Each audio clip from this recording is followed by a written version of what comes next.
দেখো বন্ধুরা, আজকে সকালে দেখো আকাশের কি অবস্থা। দেখো প্রচন্ড পরিমাণ তুফান বৃষ্টি হইতেছে আজকে। দেখো অবস্থা, এই দেখো প্রচন্ড পরিমাণ বাতাস। দেখছো কি পরিমাণ বাতাস। ওই দিকে এইদিকে দেখো আকাশটা দেখা যায় না, এত পরিমাণ কালা করছে। এই দেখো প্রচন্ড পরিমাণ বজ্রপাত। আজকে সকালে প্রচন্ড পরিমাণ গেছিলাম খেত থেকে দৌড়ে আইছি বাইক, এত পরিমাণ ঠেড়া মারতেছে।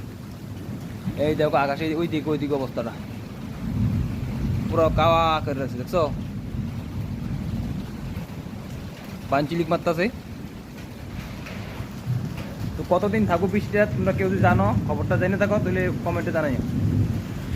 দেখো আকাশের কি অবস্থা, দেখছো প্রচন্ড পরিমাণ বাতাস তুফান। এই দেখো কি অবস্থা আকাশের, দেখছো আকাশের কি অবস্থা।